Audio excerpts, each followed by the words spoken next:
দর্শক, এই পর্যায়ে আমরা একটু পররাষ্ট্র মন্ত্রণালয়ে যেতে চাই এবং সেখানে পররাষ্ট্র সচিব ব্রিফ করছে। আমরা সরাসরি চলে যাচ্ছি সেখানে। বাস্তুচ্যুত মিয়ানমারের নাগরিকদের মিয়ানমারের তাদের মাতৃভূমিতে প্রত্যাবর্তনের লক্ষ্যে পাকিস্তানের সমর্থন কামনা করেছি। আমি শুরুতে বলেছি যে পররাষ্ট্র সচিব পর্যায়ের এই যে বৈঠক, এটি একটি ধারাবাহিক প্রক্রিয়া।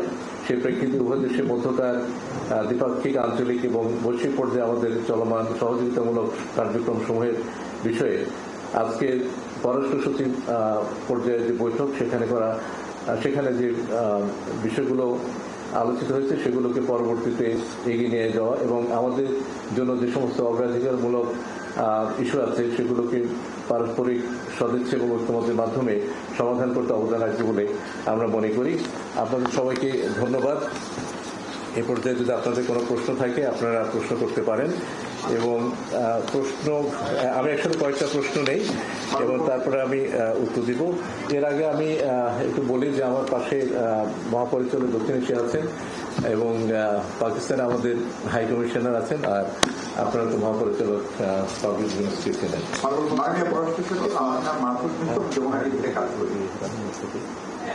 আপনি যদি শোনেন, আমরা ঐতিহাসিক যে বিষয়গুলোর কথা আপনি বললেন, সম্পদ ফেরত পাওয়া, আটকে পড়া পাকিস্তানের ফেরত যাওয়া, গণহত্যার বিষয়ে ক্ষমা প্রার্থনা, সেই বিষয়ে আপনার কাউন্টার পার্টের উত্তর কি ছিল বা তারা এগুলো নিয়ে কতক্ষণ ইন্টারেস্টেড, এটি একটি জানার জায়গা। দ্বিতীয় জায়গা হচ্ছে, কোন কারণে আমাদের আগে একটা দুর্নাম ছিল যে আমরা কূটনীতিতে অনেক বেশি ভারতের দিকে ঝুঁকেছিলাম, আমরা পাকিস্তানের দিকেও ঝুঁকে পড়ছি, এই অভিযোগ আমাদের বিরুদ্ধে উঠতে পারে কিনা অদূর ভবিষ্যতে? Thank you.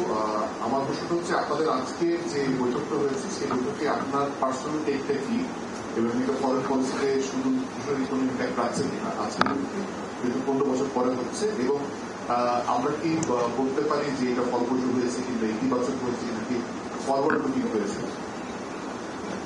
প্রতিরক্ষা সাহায্যের ব্যাপারে কোনো কথা হয়েছে কিনা? পাকিস্তান ফরেন মিনিস্টারের সাথে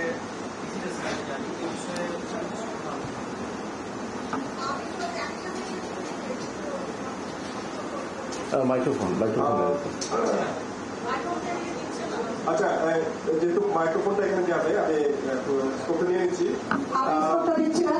আমি জানতে চাচ্ছিলাম, পাকিস্তানের পররাষ্ট্রমন্ত্রী ঢাকা সফরে কোন চুক্তি বা এগুলো সই হবে কিনা পররাষ্ট্র সচিবের বৈঠকে সাধারণত এইসব বিষয়ে আলোচনা হয়ে থাকে, এই ধরনের কোনো আলোচনা হয়ে পাকিস্তান। আমিও আপনার শ্রদ্ধারূপী, আমি বিবিসি নিউজে কাজ করি।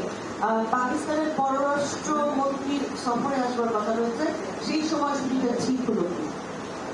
স্যার, আপনার যে কথাটা বলেছেন যে সম্পদের একটা হিসাব ব্যাপার আছে, এইখানে আসলে আমাদের পক্ষ থেকে যে অ্যামাউন্টটা, মানে কত অ্যামাউন্ট, কত যে ক্ষতিপূরণ আমরা চাচ্ছি, সেটা যদি একটু বলেন।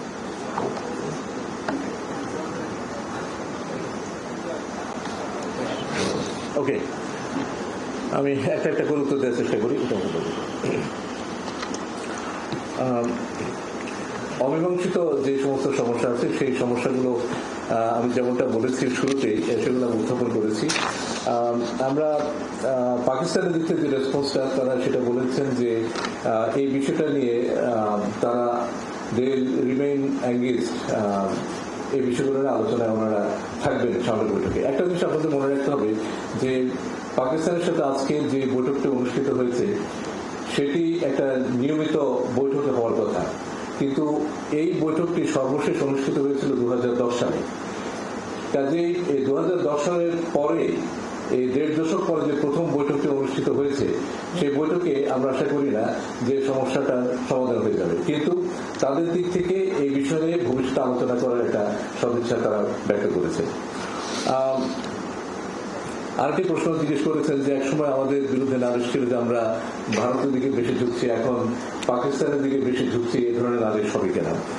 দেখেন, পাকিস্তানের সাথে আমাদের যে সমস্ত ইনস্টিটিউশনাল মেকানিজম আছে তার মধ্যে পররাষ্ট্র সচিব পর্যায়ের বৈঠক একটি, যা সর্বশেষ অনুষ্ঠিত হয়েছিল 2010 সালে।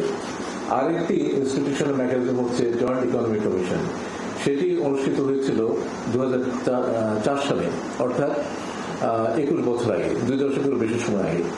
আমরা এখন এই যে স্থবির যে সম্পর্ক, সেই সম্পর্কটাকে স্বাভাবিক করার চেষ্টা করছি এবং সেটা আমরা সম্পূর্ণরূপে আমাদের যে জাতীয় স্বার্থ সেই জাতীয় স্বার্থের কথা মাথায় রেখে আমরা করছি।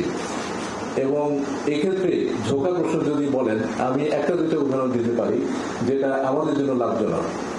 যেমন যোগাযোগ, আমরা বিমান যোগাযোগ চালু করছি, এক দেশ থেকে আরেক দেশের মানুষ গেলে সেটাকে আমার মনে হয় না যে ঝোঁকা বলা হয়, কিংবা ব্যবসা বাণিজ্য যদি বৃদ্ধি পায় সেটাকেও ঝোঁকা বলা হয় না।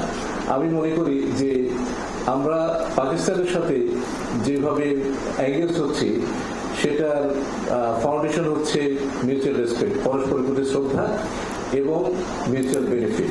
আমরা আমাদের যে লাভ সেটা আমরা দেখছি, কাজে এটা কোনোভাবেই একটা দেশের দিকে ঝোঁকার বিষয় নয়।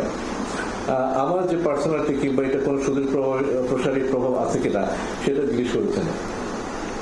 আমি মনে করি যে এর সুদূর প্রসারী প্রভাব হচ্ছে যে দুই দেশের মধ্যে নিয়মিত যোগাযোগকে রক্ষা করা।